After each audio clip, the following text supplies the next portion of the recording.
What's going on, everybody? This is MDENT313, and I'm back at y'all with another one. What I want to talk about is what's going on with today's young rookie quarterbacks, right? The reason why I'm bringing this up is, as you all know, Anthony Richardson got benched. Bryce Young, he was benched for Andy Dalton. Anthony Richardson was benched for Joe Flacco. And what's my man's name? He was Mel Kiper's boy, quarterback for the Tennessee Titans. Oh my goodness, what is his name? Shoot, he on my doggone thumbnail. What is his name? Well, anyway, quarterback for the Tennessee Titans. He was also benched for in favor of, is it Gardner Minshew? No, it was the former quarterback for the Pittsburgh Steelers. Because, listen, in the first half, Rudolph, he was killing my Lions secondary. Rudolph is the quarterback that they're replacing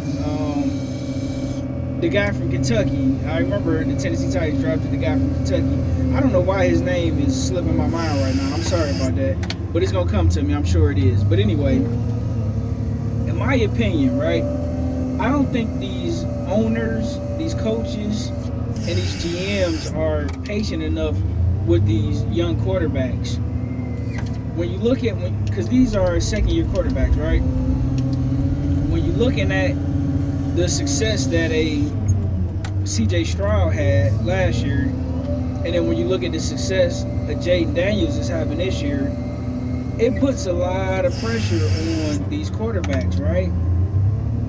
And the problem that I have is everybody is not playing with the same caliber of players or teammates. They're not playing with the same caliber of coaching staff, trainers, guys who can really mentally prepare you to play your best football, especially at the next level.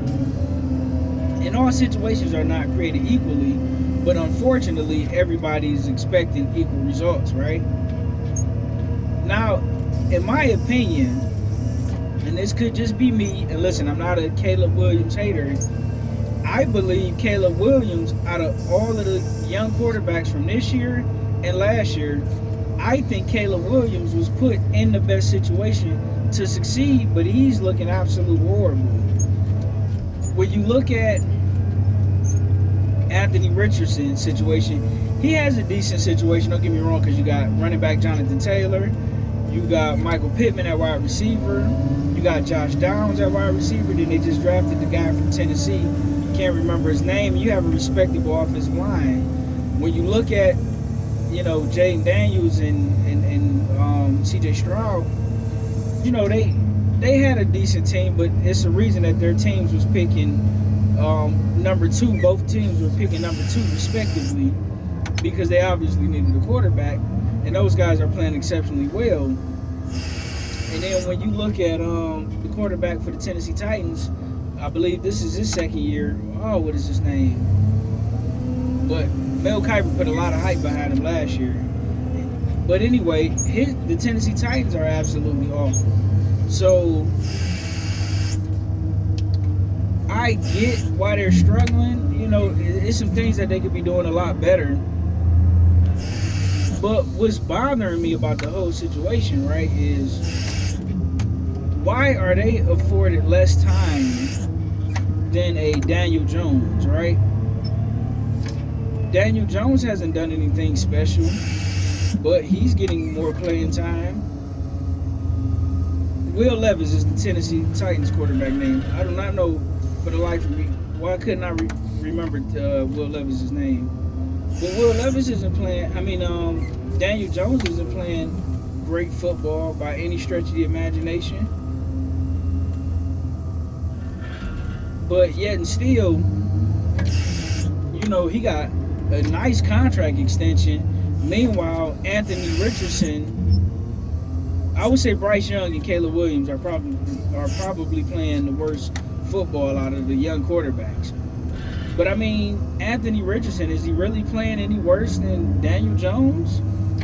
Is Will Levis playing any worse than Daniel Jones? Was Justin Fields playing any worse than Daniel Jones? Right? And I don't understand what these franchises are expecting for these rookie quarterbacks to do. Like, I get every once in a while you'll get a CJ Stroud or a Jaden Daniels, but we got to understand that's not the norm. Peyton Manning, he was one of the worst statistical, and that's my favorite quarterback of all time for the record. Peyton Manning was one of the statistically worst quarterbacks of all time as far as a rookie, right? Every once in a while you get somebody that come in that have a Dan Marino-esque season, but listen, man, that's not normal. Tom Brady wasn't Tom Brady overnight. He played the bench for a while, and even after he won the Super Bowl, it wasn't like he was just this great passer. His first few seasons, he was a game manager. When I look at Ben Roethlisberger with the Pittsburgh Steelers, you know, he had an okay rookie season, but he was pretty much a game manager. You give him a bunch of checkdowns. You got a great running game. You get the play action going every once in a great while. He hit a deep ball, and they slowly develop these guys into the great quarterbacks that they will later become.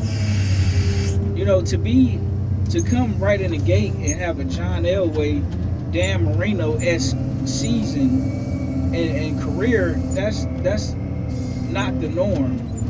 And what I'm seeing too often times that they give up on these players too fast. Why am I saying this? I'm saying this because look at what Sam Darnold is doing for the Minnesota Vikings. He's off to a MVP caliber season. Meanwhile, Sam Darnold is only 27. He was just drafted in 2018 by the Jets, and he played for 3 or 4 different franchises, and now look at him. That let me know that these guys have the physical and mental talent, but these teams need to be more patient with these quarterbacks, right? Who's another feel-good story? Let's look at Geno Smith. He's another late developer, right? Where he, once again, the same franchise, the New York Jets, where he was drafted and he had these high expectations, but he didn't quite live up to them. But look at him now.